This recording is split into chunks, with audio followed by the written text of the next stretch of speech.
The 0-2. Swing and a miss, strike three. Wrap this one up in green and white.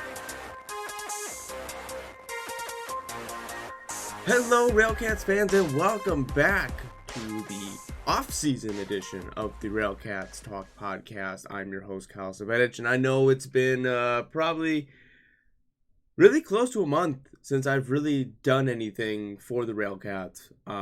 It's just been a very hectic time for me, especially I wanted to kind of get just to watch the postseason a little bit, which I really wasn't able to do fully because work was a little bit hectic, and there wasn't a lot of time that I was able to watch the postseason, and the finals were right around the time that was actually the week that I was getting married, so there was a lot going on that week, and then with being married, then being gone in DC for that week, and then coming back and trying to settle back in. So it's been a hectic time. I was hoping to get more out there, but it's just been a really hectic, crazy time for me and my wife.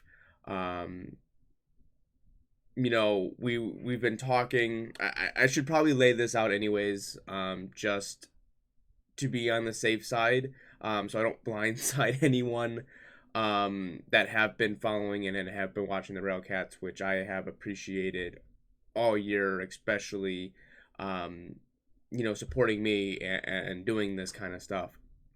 There has been a job opportunity for me. It's not fully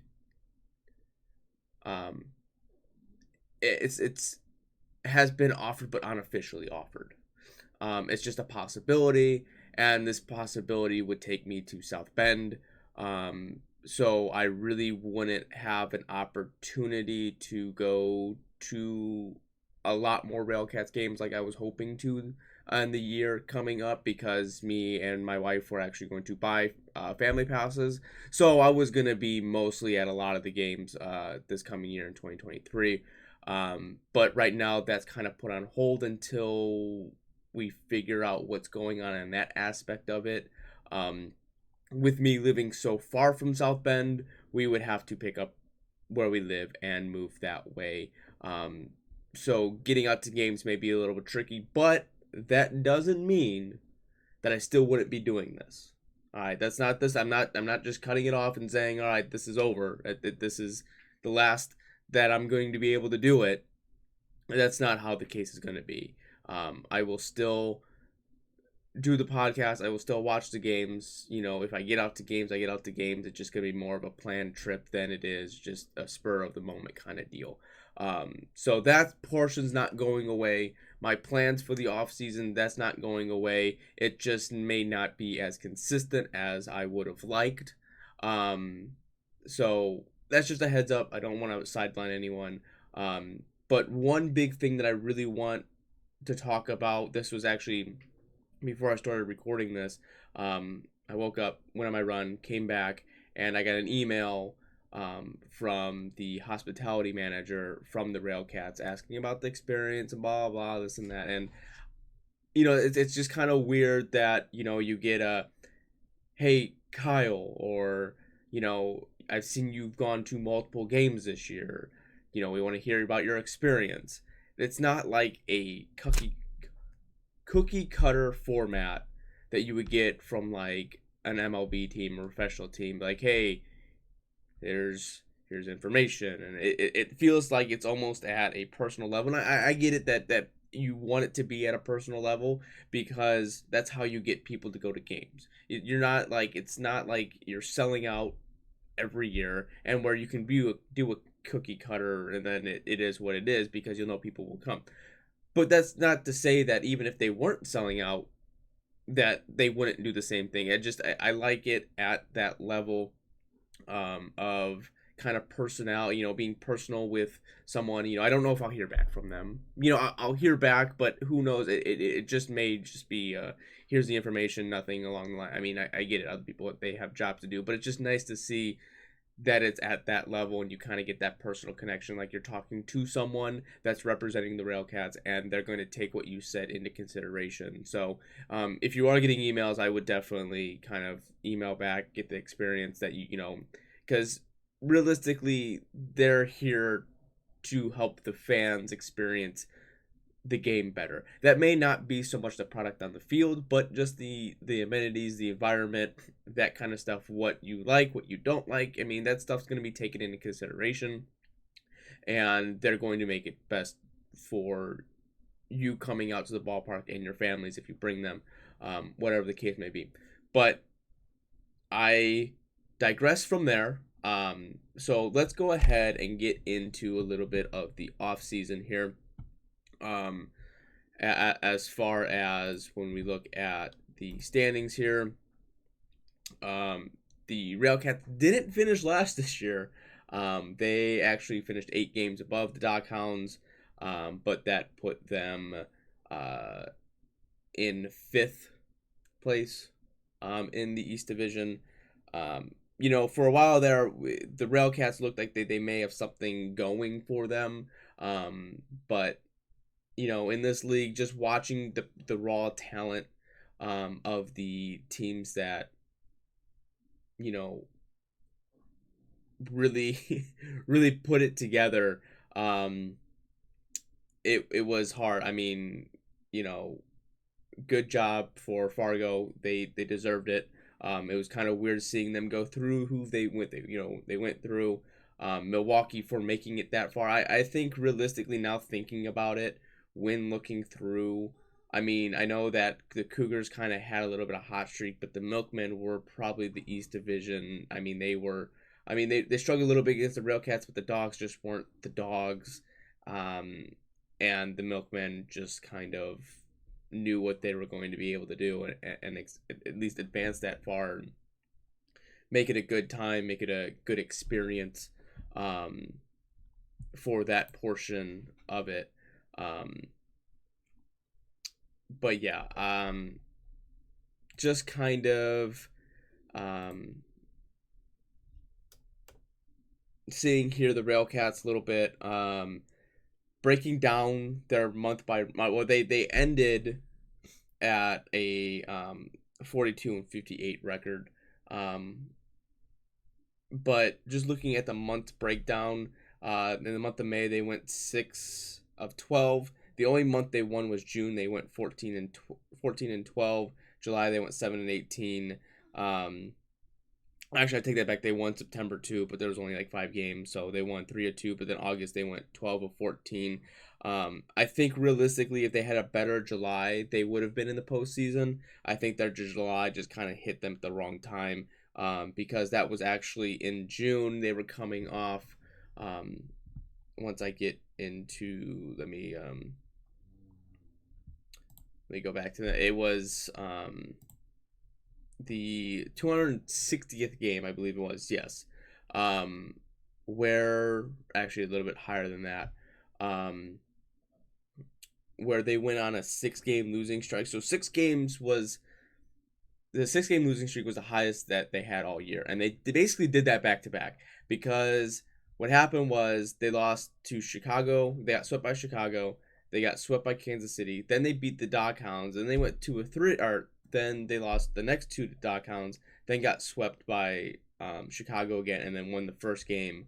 Or then lost the first game to Winnipeg, and then went on to win 2 of 4, or 2 of 3 technically, because of the first game, whatever, blah, however you want to put it. So I think if they had a better July, and then that was kind of when they fell into the crazy time with Cleburne and that battle back and forth, and that kind of stuff. But I think if they had a better July, if they were to win a handful more of those games, I think they might have been in the postseason. I think a little bit more higher on that portion of it. But just looking at other things here, the Railcats didn't win a series until June, when they swept the Doghounds. Also this year they swept the Milkmen, the Salt Dogs, and Chicago. The Railcats got swept 5 times. Like I said, the longest was 6. They did it back to back. But yeah, I mean, that's what we're getting on that portion of it. What they did kind of throughout the year. Let's go ahead and kind of look at here overall. The players that the Railcats did lose this year: Engelman, Cruz, Olid, Rasmussen, Edwards, Burgess, Javian Williams, Zach Wells, MJ Rookard, Raymond Jones, Devian Williams. Williams and Jones were kind of early off in it. I think the biggest outlier here was probably Olid. I think he kind of helped. He really helped. I think he realistically helped Fargo in their um, Wolf Cup, uh, the title game, that kind of stuff.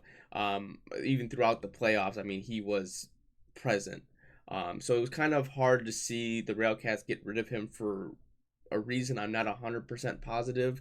I mean, I know his batting average wasn't the best, but he came through when he needed to, and his defensive play was outstanding. I know really what were you going to do when you had Mariaga, um, but I mean, Mariaga Castillo. I mean, there's a handful of you. You had the DH role. There was a lot of reasons why I see you would get rid of him, but if you were to get rid of him, it should have been for something. You know what I'm saying? Just not releasing him. It should have been a trade of some sort. It should have been for a reason and not just because he doesn't have any room in the roster. Now, is that a portion of fully not understanding the American Association and how it kind of works? But just releasing a player of that aptitude may not. It's not like you were releasing um, Jesus Mariaga, and it was just like, oh yeah, you would have probably gotten some. But Olid is a very good player. It's not that he's very good defensively. He has an arm. He can hit when he needs to. Like, you put him in the right circumstances, he's gonna come through. Um, and that was something that we went through to. Now, at the end of the year, did Castillo? I think realistically, Castillo is the one that replaced Olid, and so that's why I guess I'm gravitating more towards Castillo and Olid. That's the kind of feel that I've gotten from that.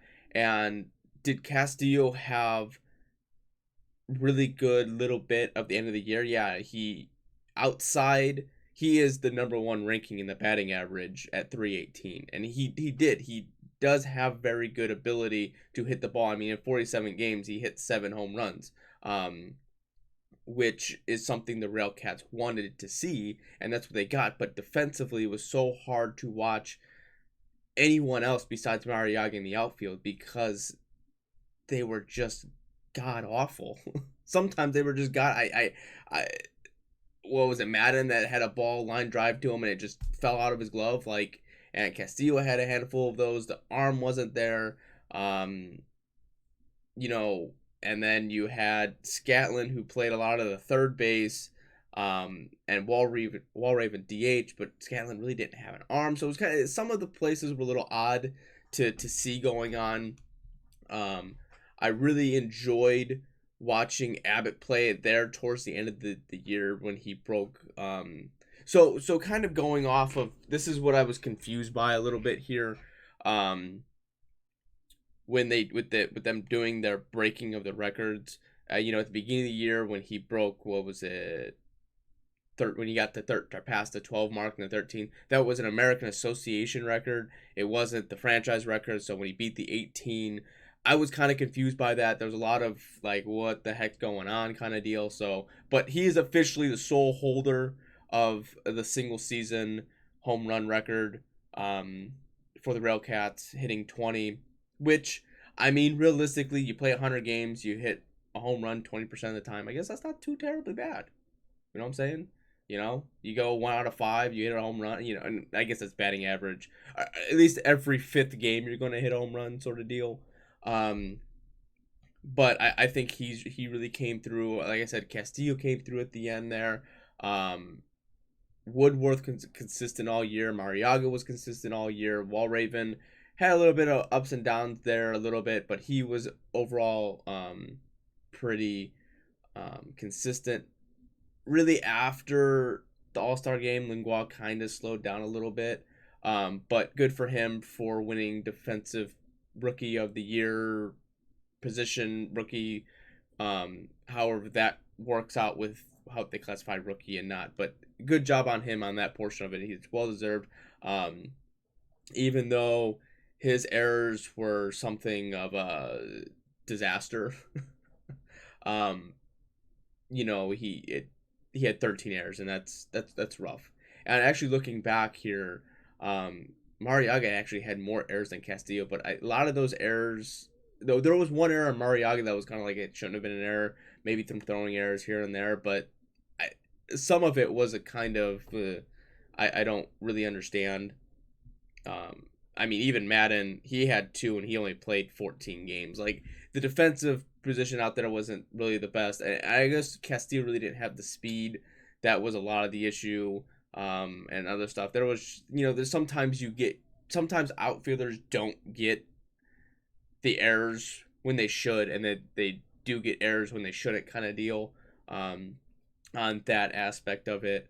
But I mean, overall, everything said, I mean, I think Castillo is still a good option for the RailCats.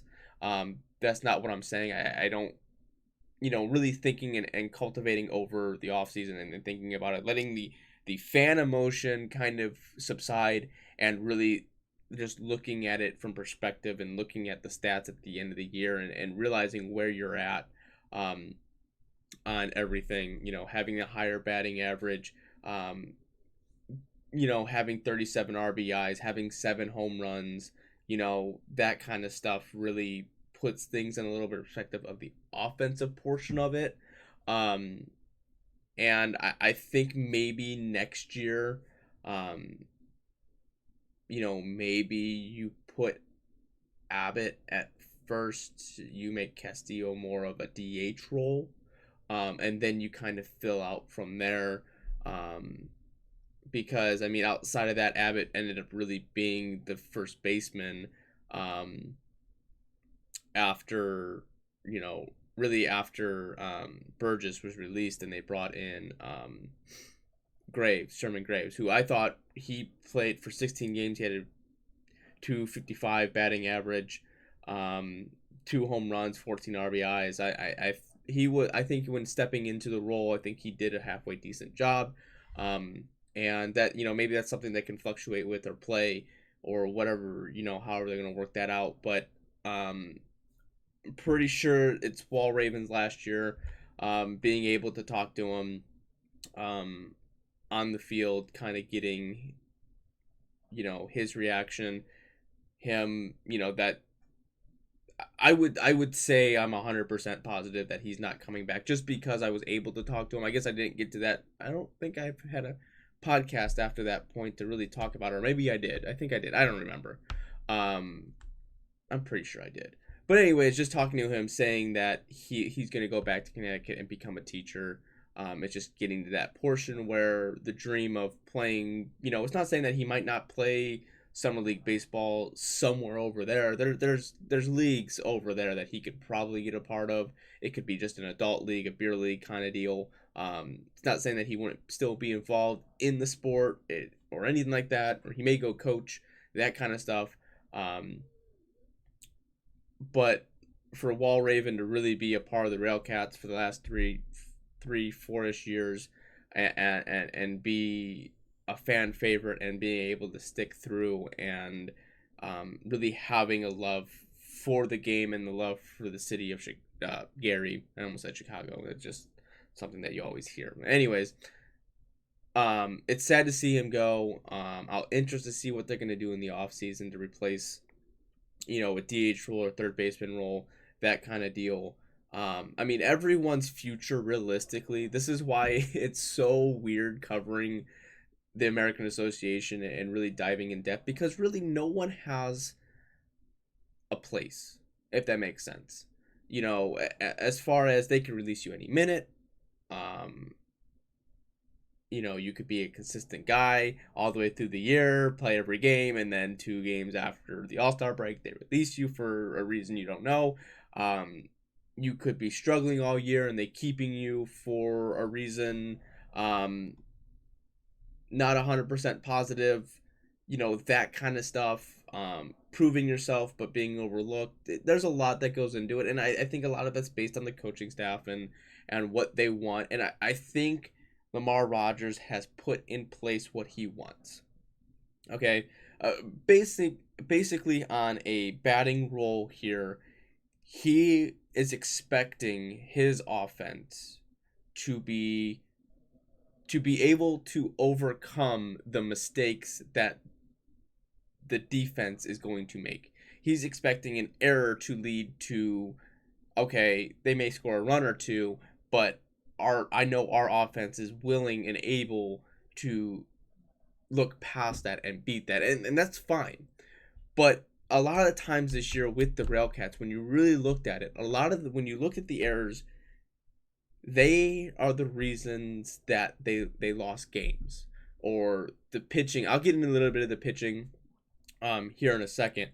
I know it's gonna be a very long podcast, but I have a lot to talk about. Um, Once you get past that portion, or how should I say it?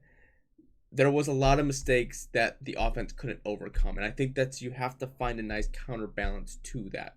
You have to be able to play a tad bit of small ball at sometimes, and you have to be able to open it up and rely on your offense to when your pitching isn't, when your pitching is struggling. And I think a lot of the time this year you had at the beginning of the year the pitching was so dominant, but the offense wasn't there, and then when the pitching wasn't there, the offense wasn't there, and you started to slowly see that kind of creep back open. I think there's a good foundation. I think offensively there's a good foundation. And it wasn't Scanlon, it was Nova who was actually playing third base as I look at his stats now. That portion of it's going to be there. I think like I said, I think they've laid out a good base layer, a good foundation of what they want. It's just now it's kind of plugging and playing a little bit on what they're going to do. But just kind of going over the batting averages, how it lines out with everyone that's still technically still on the team. Castillo at 318, Mariga at 307, Woodworth at 294, Scatlin at 275, Walraven at 272, Lingual at 271, Nova at 270, Graves 255, Jackson Smith at 239, Greeley 237, Abbott 218, and then last one is going to be Madden at 157.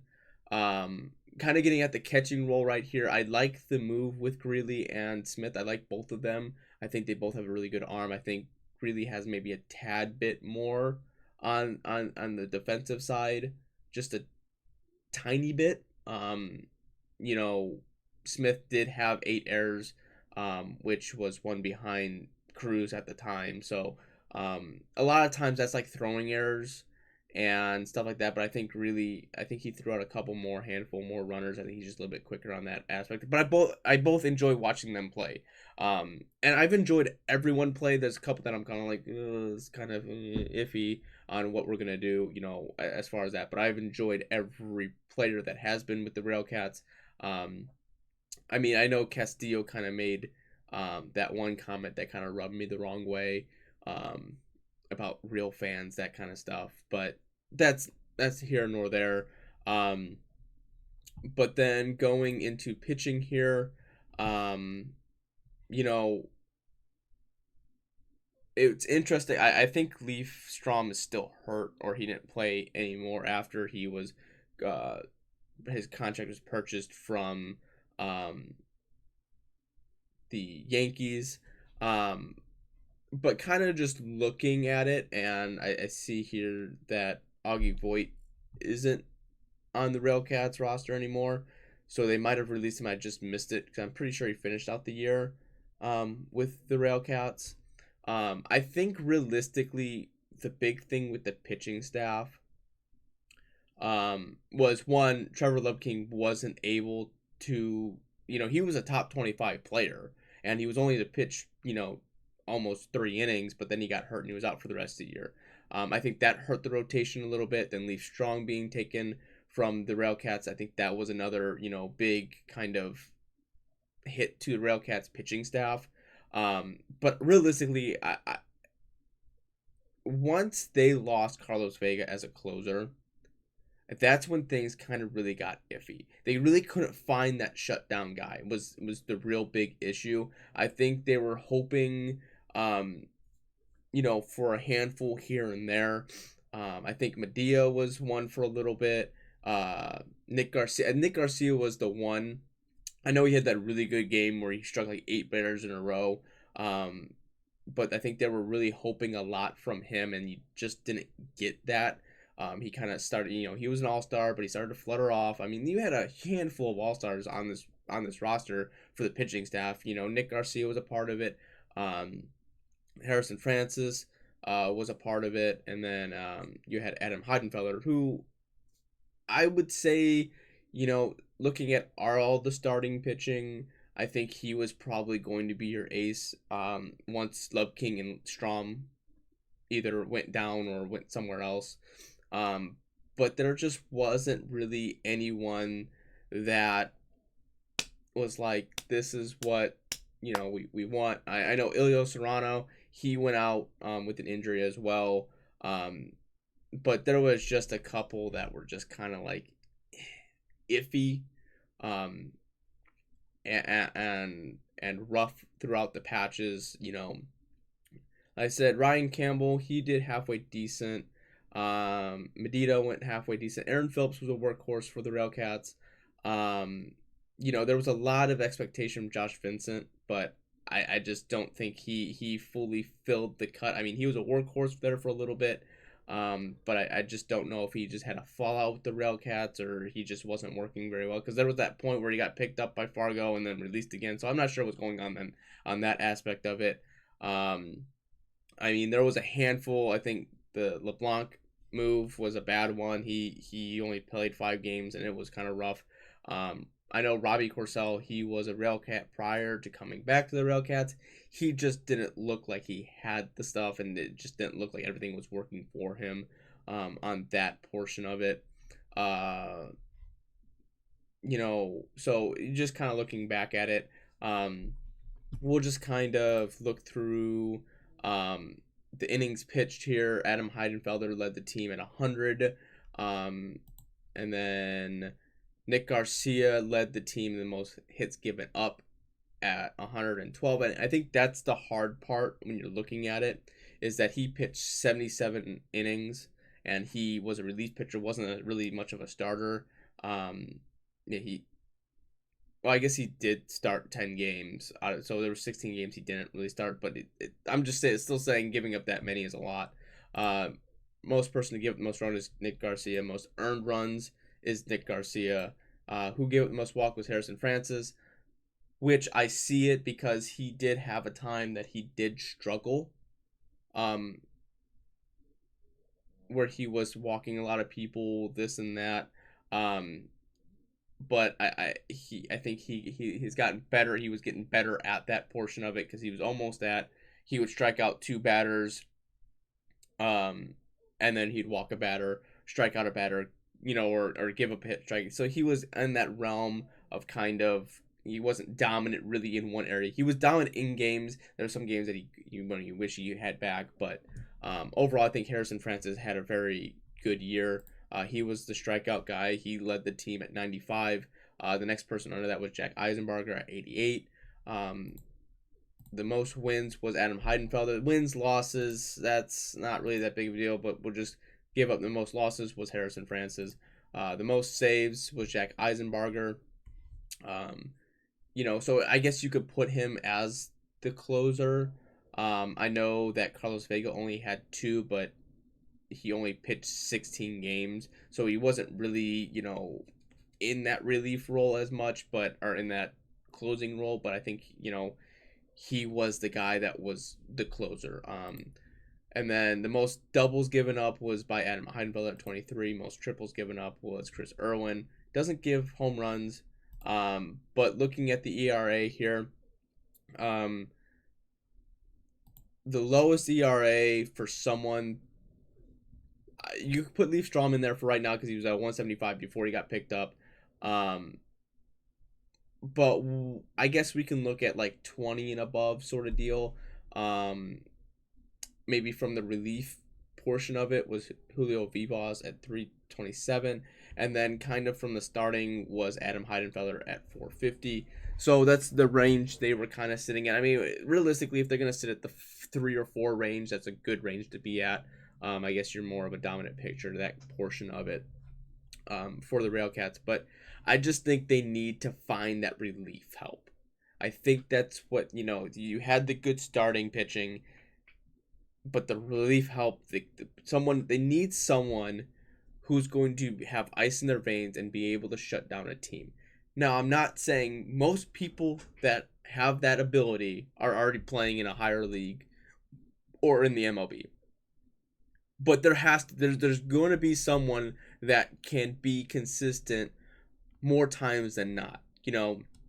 That's what I think the RailCats really failed in that aspect of it, was the errors and was the relief pitching and someone being able to close out the game to have bases loaded with one out and be able to say, you know what, I can do this, and getting a double play ball or getting help from the defense, that kind of stuff. I'm not saying that the defense didn't help out some of the pitching sometimes, because they didn't. There was a lot of times that the offense or the defense kind of didn't help the portion of the game, but that's just stuff that you can clean up through the year that you're going to see, because you're right. Some of these players are here for a reason, and we have to be realistic about that. And some players are here because they might have been overlooked. And that's the players that the RailCats really have to kind of go after, are the people that have been overlooked, that, but I don't know how the process works. Is it a cap system? Is it just based on the team itself? Because, I mean, in the later 2000s, the RailCats were really good in the Northern League. So did they have the money to be able to do it? Do they not really have the money? It's just interesting to see how they're going to roam this around, and where Lamar Rogers is going to take the team next year, and see what we're going to do. Just progression. I think right now you just want to see progression, because the more progression you do, the more the players are wanting to play for you. It's already said that the American Association is the league that people want to play in. So you just got to go out and find those players. But like I said, I'll go ahead. I know I'm taking up almost 32 minutes of your day, which I really have appreciated. I'm just going to run down a couple of the plans that I'm really looking forward to do. I will try to break down more of the season. I'll go back and start rewatching some games. I'll kind of go over the best games, some of the best moments once I kind of go through. I'll kind of give you an idea of where I'm at and what I'm watching. And once I get through the whole year, again, I will kind of have the top 10 maybe games of the year that I think you should go back and watch. And then like the top 10 not so much games to watch, top 10 plays, not top 10, that kind of stuff. Like I said, there's a plenty that I can do in the off season regarding if everything stays the way it's going to right now. Like if the job offer isn't extended out to me, and if I don't take it, I should have more time to be able to really dive deep into this stuff and get more time, because I will be working more during the day and not so many more weekends. Because we had a lot of shifting going on during work, so there's a lot that I can't control, and what I can do with what I have, that kind of stuff. So it's just, like I said, I want to be able to make a highlight kind of reel of the RailCats, just kind of taking every good thing from this year and condensing it down into a video. Don't know how long the video is going to be. It could be 3 hours long. It could be 45 minutes. But I doubt it's going to be 45 minutes. It's probably going to be a couple hours. Maybe I'll break it down into parts. That portion of it, maybe take 1/3 of the season. I'll just have to see where I get. If it probably hits an hour, I'll probably just cut it up into parts. Because who realistically wants to sit there? I mean, I should probably just break it down to 30 minutes. Because I don't know if anyone wants to sit there for an hour to watch it. Maybe you do, maybe you don't. I don't know. That's something that if you put down in the comments, I can keep in consideration. But like I said, I'm here to stay. I'm not going anywhere.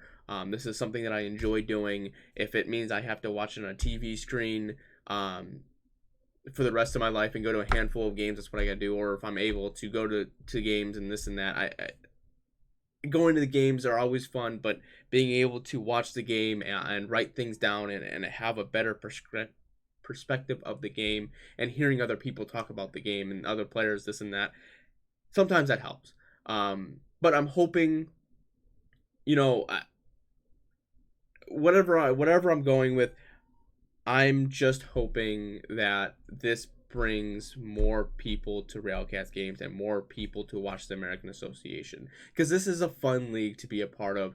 They do a lot of good things for the teams, the ability to try to get fans involved, that kind of stuff. So this is definitely something that I will always cherish and be a part of, and not let go. It just may be a tad bit different. That's all. It's just a tad bit different. But like I said, if you enjoyed the podcast, please leave a like, comment, and subscribe. Share with your friends, family members, whomever may be a part of the Gary South Shore RailCats fandom, or just American Association, and just want someone to talk about games, that kind of stuff.